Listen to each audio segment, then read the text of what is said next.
자, 이제 204페이지입니다. 아까 쌍동이 그랬죠? 이제 쌍무계약에서만 동시항명권 위험부담 문제됩니다. 그중에 양괄호 2번 동시항명권 여기를 보겠습니다. 제목에 양괄호 2번 동시항명권 써 있나요? 제목에 딱 동그라미 치시고 동시항명권. 그게 한마디로 미쳤냐 이 말, 미쳤냐라 써놓으면 돼요. 미쳤냐 하는 겁니다. 미쳤냐. 제목이 동시항명권 그러죠? 무슨 말 같아요? 예? 그러니까 무슨 말 같아요? 누가 뭐라 하니까 동시행하자 하는 거죠. 그러니까 누가 너부터 해 그겁니다. 너부터 해. 그럼 미쳤냐 하는 겁니다. 왜 내가 먼저 하니? 같이 하자 이 말이죠. 다시 누가 너부터 해 그러니까 미쳤냐 같이 하자고 항변하는 겁니다. 이게 동시항명권이에요. 그러니까 쌍무계약은 양쪽 다 의무가 있죠. 그럼 쌍무계약에서는 양쪽 다 의무를 부담합니다. 의무를 이행할 때는 특약들합니다. 항상 임의 규정이에요. 약정이 우선합니다. 특약이나 약정이 있으면 그 약정대로 하는 겁니다. 근데 아무 약정 특약이 없다면 그러면 동시하는 게 공평합니다. 그때는 동시이행 관계에 놓이게 돼요. 아무 약정 없을 때. 그래서 동시행해야 되는데 누가 야 너부터 해 그래요. 너부터 해 그러면 미쳤냐라고 보러 가는 거예요. 왜 내가 먼저 하니? 라고 항변하는 게 이 동시항명권입니다. 예를 들어 보면 가백에 돼지 한 마리 있거든요. 이 돼지를 을과 200만 원에 매매계약했어요. 매매계약은 쌍무계약이죠. 갑은 돼지를 넘길 의무가 있고 을은 돈 줄 의무가 있어요. 근데 여기에 특약이 있다면 특약대로 하는 겁니다.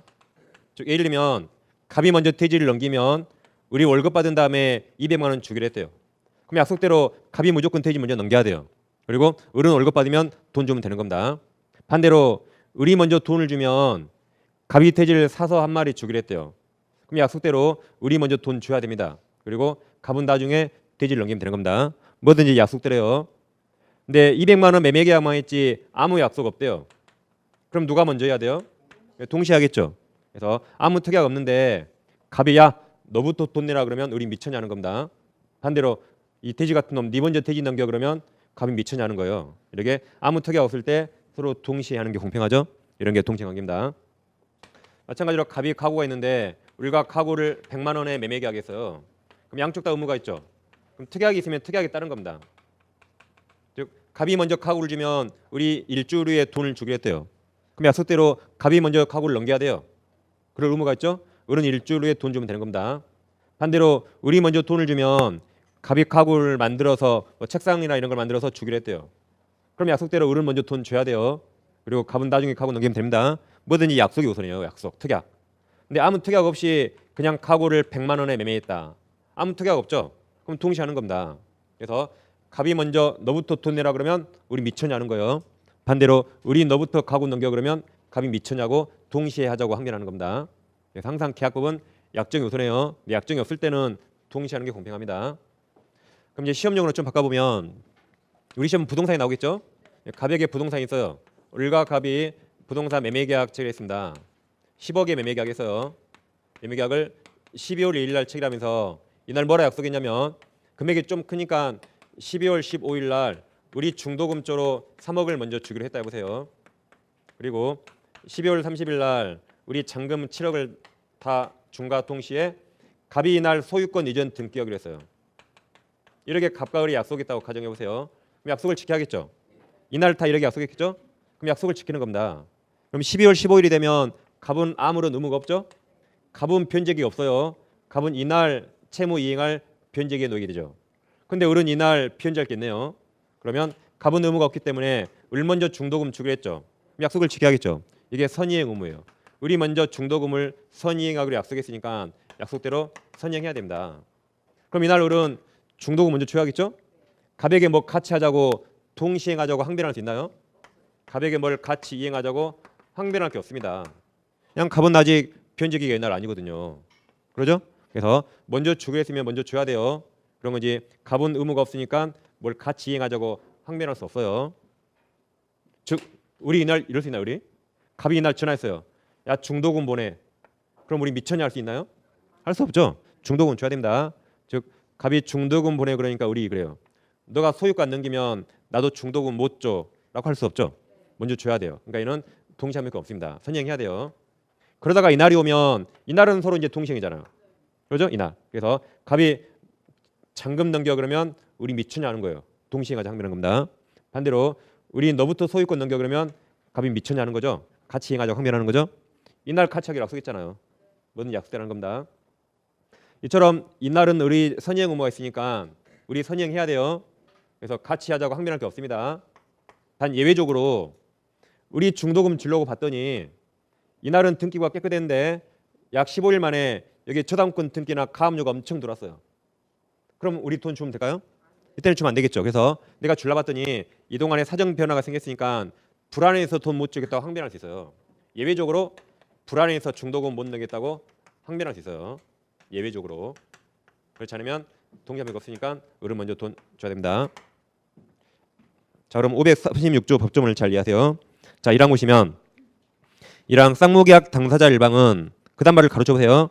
상대방이 그 채무 이행을 제공할 때까지 가로칩니다. 그게 한마디로 너가 할 때까지 그 말이에요. 무슨 말이요? 너가 할 때까지 그 말입니다. 그 다음 자기 채무 이행을 거절할 수 있다가 나도 못해 그 말이에요. 그래서 이것은 너가 하기 전에 나도 못해 그 말입니다. 같이 하자 이 말이죠. 그 다음 장 그러나 상대방 채무가 아직 변제액이 있지 아니한 때는 그러하지 아니하다가 무슨 말일까요? 그런 앞에 거절할 수 없다. 다시 그러하지 아니하다가 무슨 말이에요? 그런 앞부분을 바꾸면 되겠죠. 거절할 수 없다. 이때예요. 이때 우리 봤을 때 상대방 변제액이 없거든요. 그러면 자기 채무 이행해야 돼요. 이행해야 되고 중도금 못 주라고 거절할 수 없어요. 중도금 먼저 줘야 됩니다. 거절할 수 없어요. 근데 2항도 선행해요. 근데 당사자 일방이 상대방에게 먼저 이행해야 할 경우 여기에요. 아까 선행 의무. 먼저 이행해야 되죠. 그럼 원래 먼저 이행하고 뭐 같이 이행하자고 항변할 게 없습니다. 근데 그다음 그때는 경우에 상대방의 이행이 곤란할 현저한 사유가 있는 때는 아까처럼 저당권이나 가압류가 엄청 생겼대요. 그때는 전항 본문과 같다가 전항이 1항을 말하죠. 그럼 1항 본문은 그러나 앞에요. 다시 1항 본문은 그러나 앞에. 그러면 이행을 거절할 수 있다 이 말입니다. 다시 전항 본문과 같다가 무슨 말이에요? 이행을 거절할 수 있다. 그래서 이게 2항이 불안의 항변권이에요. 2항을 불안의 항변권이랍니다. 중도금 좋으시지만 가압류 저당권이 엄청 생겼으니까 불안해서 못 줘라고 항변할 수 있어요. 그래서 2항을 불안의 항변권이랍니다. 그러니까 법조문을 이 사례를 통해서 쭉 이해하시면 돼요. 자, 그 밑에 동그라미 1번 의의가 있죠. 의의는 한번 다 읽어보세요. 설명드렸고 2번 요건도 기억, 니은, 디귿까지 다 읽어보세요. 기억, 니은, 디귿 다 설명드렸어요. 그러니까 법조문 필요 쓴 거고 이 사례 그대로입니다. 네, 오른쪽 보시면 3번 효과. 자, 이제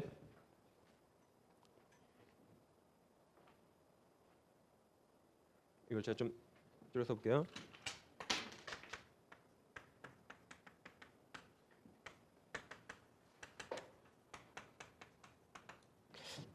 자, 갑과 을이 매매하면서 중도금 주고 이날 잔금과 소유권 이전을 동시에 하기로 했죠. 이날 서로 동시에 있는 겁니다. 그러죠? 그래서 만약에 갑이 잔금을 주지 않으면 을도 소유권 안 넘겨도 되죠. 반대도 마찬가지죠. 갑이 소유권 안 넘기면 을도 잔금 안 주는 겁니다. 이 상태로 이행기가 지났어요. 1월 10일까지 아직도 을도 잔금 안 주고 갑도 소유권 안 넘긴대요. 그럼 누가 누구를 나무랄 수 있나요? 나무랄 수 없죠. 얘들은 동시에거든요.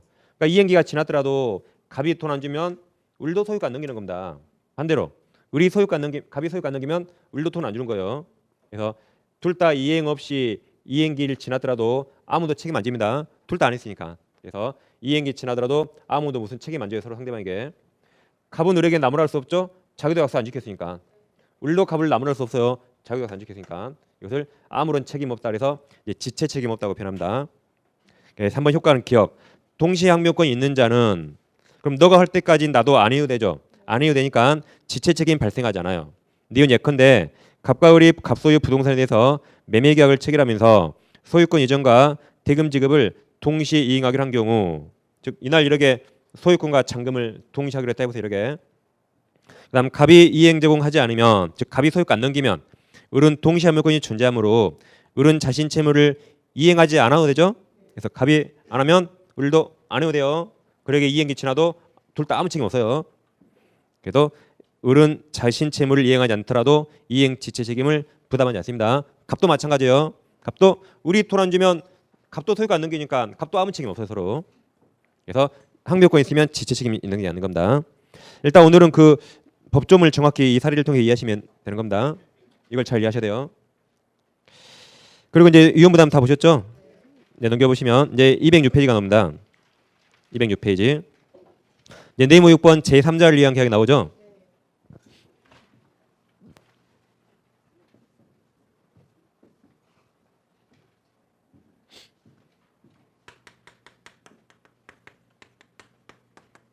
이건 일단 제목을 잘 보시면 계약을 갑과 을이 했다면 제3자는 계약 당사자 아니에요.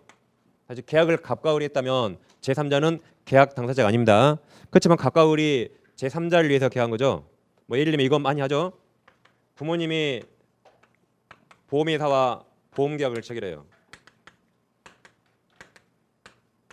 그러니까 보험계약은 이 두 명이 한 겁니다. 내 부모 자기를 위해서가 아니라 내 자식을 위해서. 애가 아프면 병원에 가야 돼요. 그럼 병원비를 1억이 주라고 보험계약을 둘이 체결할 수 있죠. 그럼 보험료는 매달 부모가 납부해요. 매달. 부모가 납부하죠. 근데 애가 아프면 보험료를 1억이 주기로 한 겁니다. 이렇게 많이 하시잖아요. 이게 제3자를 위한 계약이에요. 보험계약은 둘이 체결했습니다. 얘는 보험계약 안 했죠. 그렇지만 자식을 위해서 한 거잖아요. 이런 게 일종의 제3자를 위한 계약입니다. 그럼 시험 안 나오지만 시험 안 나와요. 보험회사를 보험자랍니다. 보험자. 그럼 얘가 둘이 보험 계약했죠. 부모님 보험 계약자예요. 보험 계약자. 근데 이 지금 여기 사례는 누구를 위해서 계약했죠? 자녀가 피보험자예요. 피보험자랍니다. 용어를 상식적으로 알아주면 좋을 것 같아요. 다시 보험 계약은 둘이 했지만 얘가 혜택을 받잖아요. 얘가 피보험자고 보험회사를 보험자랍니다. 이런 게 일종의 제3자를 위한 계약이에요. 시험에는 안 나와요. 예를 든 겁니다. 그러면 시험에 이제 항상 이렇게 나와요. 우리 시험 항상 부동산 관계가 있겠죠. 갑소유 부동산이 있는데 갑과 을이 X 부동산 매매 계약을 체결합니다. 5억 했다고 가정해 보세요. 그럼 갑은 소유권 넘길 의무가 있죠. 을은 5억 줄 의무가 있어요. 그런데 갑이 부탁했습니다. 제가 소유권을 넘겨 드릴 테니까 돈은 저 말고 병한테 갖다 주세요라고 갑이 부탁해서 우리 알았다고 승낙했습니다. 그래서 5억을 병에게 갖다 주기로 했어요. 그럼 계약은 갑과 을이 했지만 병에게 5억이라는 수익이 생기죠. 이게 일종의 제3자를 위한 계약입니다. 그럼 갑이 처음에 요청했죠. 5억을 병한테 갖다 달라고 갑이 요청했으니까 갑을 요약자 그래요. 우리 알았다고 승낙했죠. 을을 낙약자랍니다. 그럼 병은 수익자죠. 가만히 돈을 얻어요. 그래서 용어에 빨리 익숙해야 됩니다. 그럼 누가 병에게 돈 갖다 주는 거죠? 을이 갖다 주죠. 을을 채무자 그래요. 제3자에게 돈 갖다 줄 채무자. 그럼 만약 을이 돈 안 갖다 주면 갑이 전화해서 야 빨리 돈 갖다 달라고 갑이 요청할 수 있죠. 얘를 채권자랍니다. 그러면 병을 여기서 제3자로 할 수 있어요. 그래서 이 6가지 용어에 빨리빨리 익숙하시면 됩니다. 그럼 이 사건에서 이제 병을 위한 계약은 갑과 을이 했어요. 그래서 이자들이 제3자를 위한 계약 당사자입니다. 그리고 이들 관계를 기본 관계라고 합니다. 또는 보상 관계라고 그래요. 보상 관계. 즉 을이 왜 병에게 5억을 갖다 주죠? 그에 대한 보상으로서 갑에게 소유권을 받는 겁니다. 그렇죠? 그에 대한 보상으로서 병에게 5억을 갖다 줍니다. 그러니까 갑과 을의 관계를 기본 관계 또는 보상 관계를 할 수 있어요. 그럼 갑과 병도 무슨 관계 있겠죠? 그러니까 이렇게 큰 돈을 갖다 주라겠죠. 그래서 갑과 병의 관계를 대가 관계라고 해요. 대가 관계. 분명히 뭔가 있을 겁니다. 그래서 이 용어들을 빨리빨리 익숙하면 여기는 무조건 맞습니다. 시험은 아주 쉬워요. 여기는 시험은. 근데 용어에 익숙 못해서 책 읽는데 속도가 오래 걸려요. 그래서 문제 푸는데 시간이 오래 걸립니다. 1분에 풀어야 할 거 막 2분 만에 풀고 그래요. 맞히긴 다 맞히거든요, 이걸. 자, 그럼 여기까지 이제 용어 정리 끝났죠? 자, 그럼 을이 병에게 5억을 갖다 주면 병이 돈 받을까요, 안 받을까요? 우리 같으면 웬 떡이냐 받겠죠? 근데 안 받을지도 몰라요. 혹시 건설 공무원이에요. 내가 직접 돈지다 찍히면 안 되니까 여러 개 돈 세탁해서 줄지도 몰라요. 그러죠? 또 고위 공무원이다 안 받을지 몰라요. 우리 같으면 받겠지만. 그죠? 그래서 병이 돈 받으려면 병은 돈 받겠다고 수익을 삽시를 해야 돼요. 그래 나 5억 받겠다고 수익을 삽시해야 됩니다. 그래서 병이 돈 받겠다고 표시하면 그럼 이제 병이 을에게 5억 받을 권리가 확정이 돼요. 다시 병이 돈 받겠다라고 표시하면 이제 병은 을에 대한 5억 받을 권리가 딱 확정이 되고 이걸 법에서 보호합니다. 따라서 이제 병은 을에게 5억 받을 권리가 확정됐죠. 확정됐는데 그 후에 갑과 을이 합의로서 이 계약을 뭐 사억으로 깎는다든가 또는 없애면 안 됩니다. 그래서 저 계약을 변경시키거나 또는 소멸시킬 수 없습니다. 왜 이를 이럴 수 있죠? 사실은 병이 갑에게 5억 받을 채권이 있어요. 5억 받을 채권. 근데 내가 내 부동산 팔아서 5억을 갖게 했는데 일에게 대신 일을 주겠다 보세요. 그래서 병이 그래 내가 당신에게 5억 받을게라고 표시했어요. 그리고 채권 증서 다 찢어버렸어요. 우리에게 5억 받을 거니까 채권 증서 다 찢어버렸어요. 그런데 갑자기 갑과 을이 계약 없으면 될까요? 그럼 병은 갑에게 증거를 다 없애버렸죠. 곤란할 수 있잖아요. 곤란할 수 있으니까 병이 을에게 돈 받겠다고 표시하면 그럼 병은 을에 대한 권리가 확정이 됐기 때문에 이걸 법에서 포함합니다. 따라서 그 후에 갑과 을이 합의로서 저 계약을 막 사억으로 깎는다든가 또는 없애면 안 돼요. 단 이거 비교하셔야 돼요. 단 갑과 을의 고유한 권리는 행사할 수 있어요. 단독행위 취소권이나 해제권 행사할 수 있습니다. 단독행위 행사할 수 있어요. 예를 들면 계약할 때 을이 사기 강박했다. 그럼 갑은 당연히 취소할 수 있는 겁니다. 그다음에 둘 중에 한 명이 채무불량이에요. 갑이 소유권 넘겨야겠죠. 안 넘겨요. 그럼 을은 계약을 해지할 수 있어요. 이렇게 단독행위 자기 고유한 권리를 행사할 수 있어요. 단독행위. 근데 이런 게 없음에도 불구하고 병을 해야 할 목적으로 합의로 저 계약을 변경하거나 소멸할 수 없는 겁니다. 합의로. 병을 해야 할 목적으로 하면 안 돼요. 근데 자기만의 고유한 권리는 행사할 수 있습니다. 이 두 개를 잘 비교하셔야 돼요. 근데 이제 병이 돈 받을까 말까 고민하고서요. 병이 돈 받을까 말까 고민합니다. 그럼 우리 너 뭐하니? 우리 돈 받을래 말래라고 최고할 수 있어요. 최고. 근데 병이 확답하지 않으면 다시 우리 야 너 5억 받을까 말 거야? 라고 최고할 수 있어요. 근데 병이 받은다면 돈 주면 되겠죠. 근데 병이 확답하지 않아요. 그럼 민법상 모든 최고는 물어봤는데 대답이 없잖아요. 그럼 지금 이대로 있겠다 이 말이에요. 그럼 병 돈 받았어요? 안 받았어요? 안 받아서 안 받겠다 이 말입니다. 거절을 봐요. 그래서 이걸 이제 이런 걸 외우면 끝도 없습니다. 이해하셔야 돼요. 그래서 최고인데 확답이 없으면 지금 이대로 있겠다 이 말이에요. 나 건들지 마라 이 말이에요. 그럼 받는다 안 받는다? 아직 안 받겠다라고 보는 겁니다. 아무튼 여기는 용어만 익숙하시면 금방 해결이 됩니다. 자, 그럼 206페이지는 상단에 539조 보세요. 제3자를 위한 계약 있나요? 자, 1학 보시면 계약에 와요. 계약은 이 계약을 말해요. 갑과 을. 계약에 와요. 당사자 일방인 낙약자예요. 써보세요. 당사자 일방인 낙약자. 낙약자 을이 제3자가 수익자 병. 낙약자 을이 제3자 수익자 병에게 이행할 것, 즉 5억 줄 것을 약정한 때는 그 제3자 수익자는 채무자가 누구예요? 낙약자. 채무자가 낙약자. 누가 나에게 돈 주죠? 갑이 아니라 을이죠. 채무자가 낙약자요. 을에게 직접 돈 달라고 이행 청구할 수 있습니다. 단위항 전화의 경우에 제3자의 권리는 그 제3자가 채무자 간 낙약자 을에 대하여 계약이익 받을 의사를 표시한 때 생긴다 해서 이렇게 병이 돈 받겠다고 의사 표시했을 때 병이 을에게 돈 받을 권리가 생깁니다. 수익의사표시. 법조문 해석하시고 그 밑에 1번 의의가 있나요? 1번, 2번 다 읽어보세요. 설명 다 되어 있습니다. 아까 얘가 요약자, 채권자, 얘를 낙약자, 채무자 써놨어요. 그 다음 양가로 2번 제3자를 얘기한 효력 있죠. 1번 낙약자 즉 채무자 을에게 수익의사표시 함으로써 요약자 갑과 낙약자 을 간의 계약 내용대로 제3자는 권리를 취득한다. 즉 병이 돈 받겠다고 하면 을에게 5억 받을 권리가 생긴다 이 말입니다. 다음 2번 낙약자 을은 상당 기간을 정해서 계약의 이익 향수 여부확답을 제3자에게 채고할 수 있고 낙약자가 그 기간 내에 확답을 받지 못한 때는 제3자가 거절한 것으로 본다. 이게 540조요. 그래서 우리 돈 받을래 말래 물어봤죠. 확답 없으면 그대로 있겠다 안 받겠답니다. 다음 3번 제3자 권리가 발생한 후에는 그 말이 수익의사표시 한 후 그 말이에요. 다시 3번 제3자 권리가 발생한 후 그 말은 수익의사표시 한 후입니다. 한 후에는 계약 당사자인 요약자와 낙약자 즉 갑과 을은 합의죠. 합의로서 계약 내용을 변경 또는 소멸시키지 못합니다. 단 책이 없지만 이거는 비교하셔야 돼요.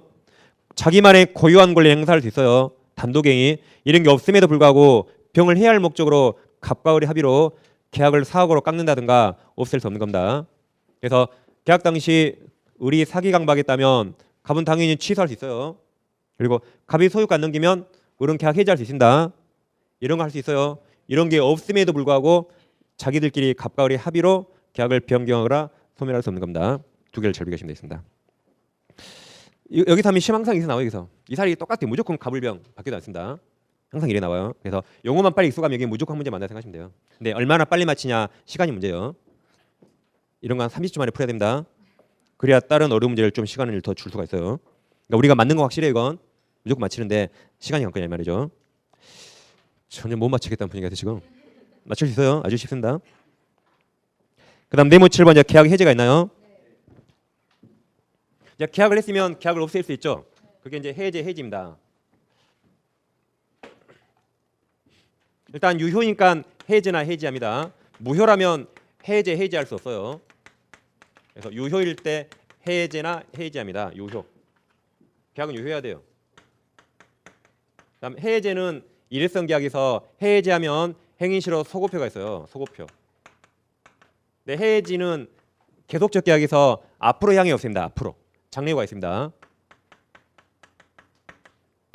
매매 계약했다. 매매 계약은 일회성이죠. 한 달 후에 해제요. 해지하면 행위시효 소급해서 없어집니다.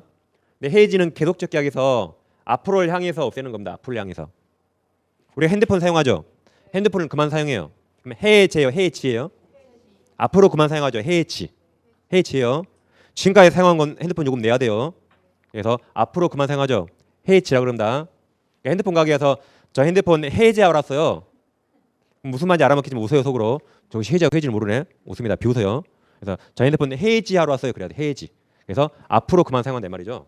신용카드를 자른다라죠. 해지예요. 저 앞으로 그만두는 거죠. 해지. 지금까지 쓴 건 돈 내야 돼요. 고용계약을 해지하면 앞으로 그만둬요. 임대차를 해지해요. 임대차. 지금까지 산 걸 없앨 수 없죠. 앞으로 그만두는 거죠. 이렇게 장래호가 해지입니다. 근데 시험에 해제가 잘 나와요. 해제. 그래서 해제를 위주로 공부합니다. 해제는 임대차에서 좀 나와 이제. 그럼 계약을 하면 지켜야겠죠. 자기 마음대로 계약을 없앨 수 없어요. 계약은 지켜야 됩니다. 그럼 계약을 없애려면 없앨 그 권한이 있어야 돼요. 그래서 계약 해제는 먼저 일방적 해제가 있습니다.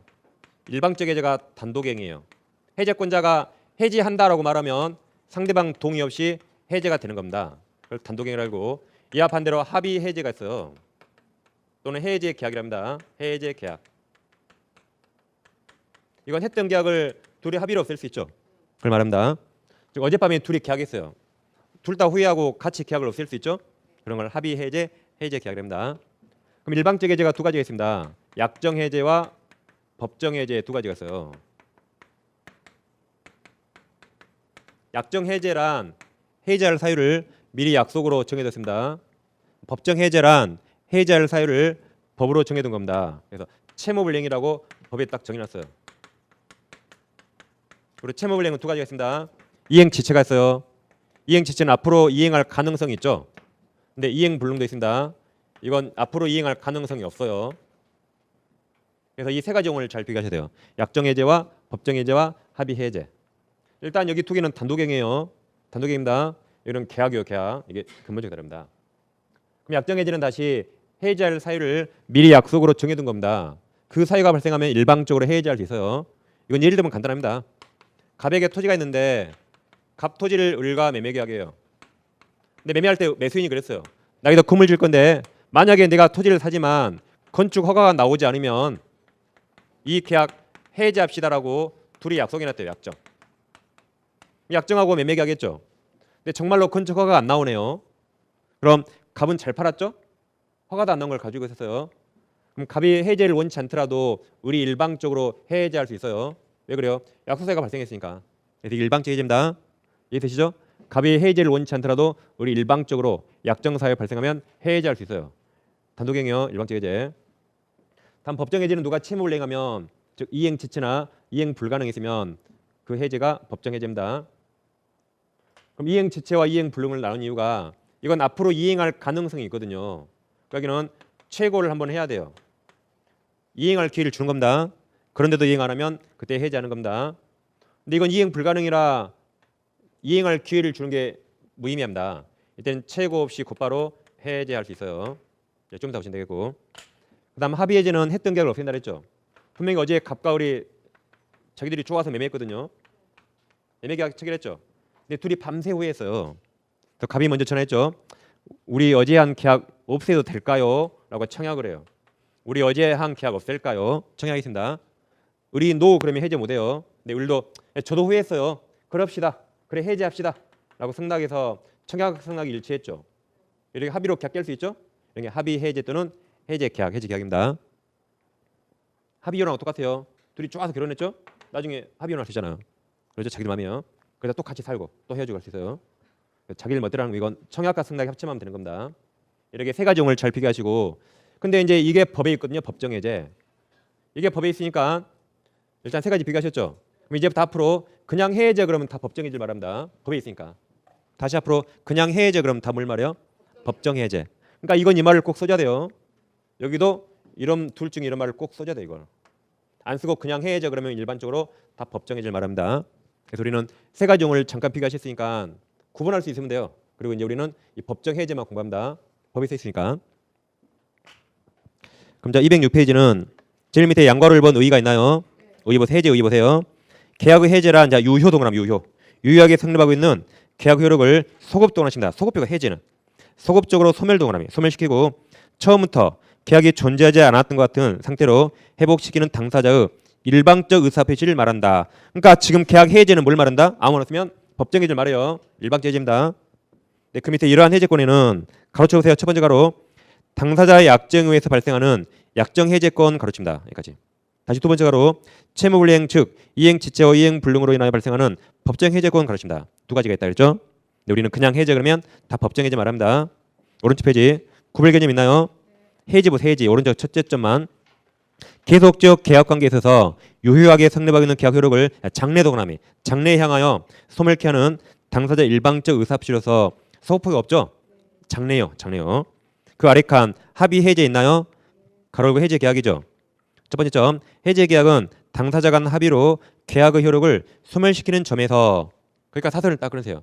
소멸시키는 점에서까지 이렇게 합의로 약속으로 계약을 쓴다 이 말입니다. 그 다음 당사자의 일방의 단독행위인 해제와 다르다. 그래서 얘들은 일방적 해제 그랬죠. 둘 다. 이 해제와 여기는 다르다 이 말이에요. 여기는 단독행위지만 여기는 둘이 합의로 계약을 깨는 겁니다. 그게 다르다 이 말이죠. 그리고 이제 우리는 법정 해제만 공부합니다. 그럼 양가로 3번 해제권 발생있나요? 법조문 두 번째 거 보세요. 544조. 544조 이행지체와 해제가 있죠.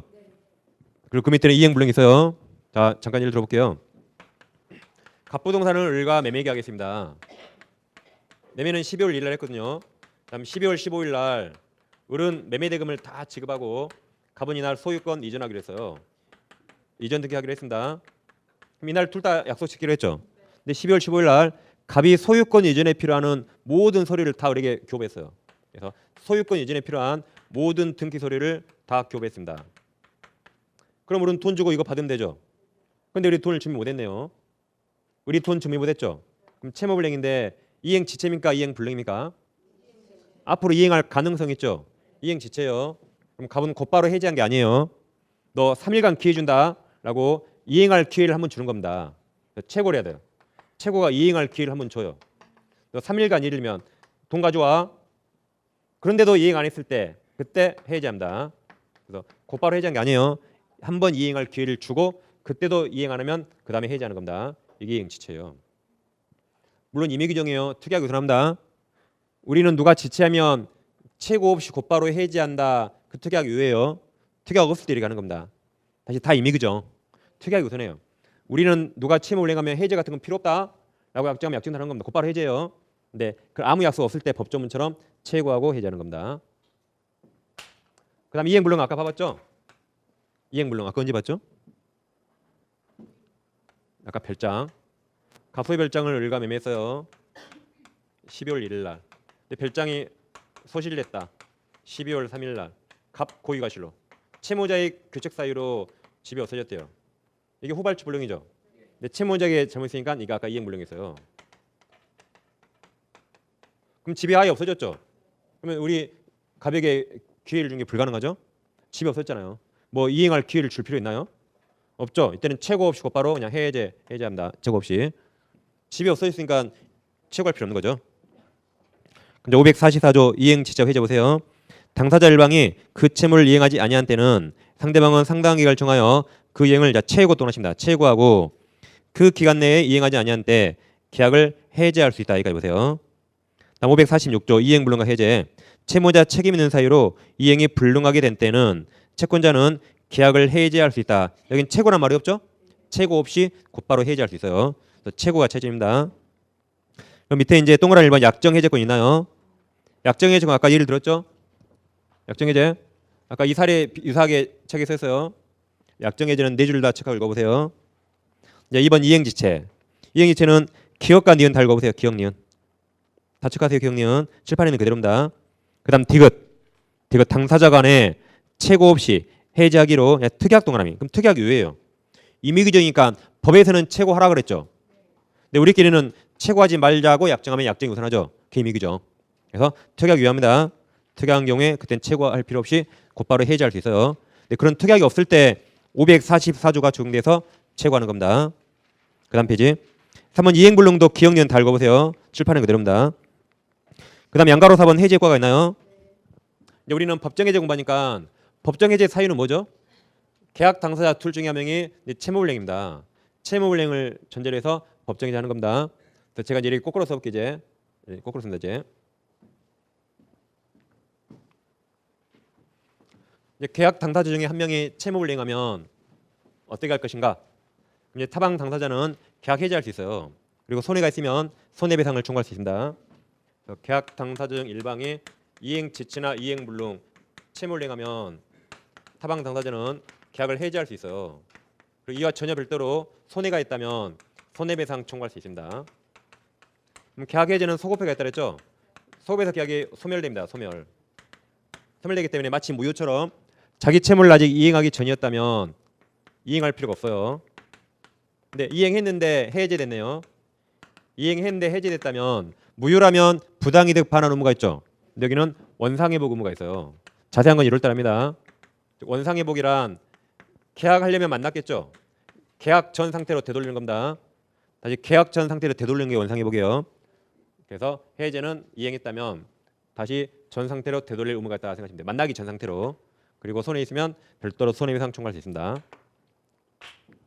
그럼 자 4번 해제 효과에서 1번 계약이 해제되면 그 계약에 발생한 법률 효과는 모두 동그라미 칩니다. 소급, 소멸. 소급표가 있죠? 소급에서 소멸한다.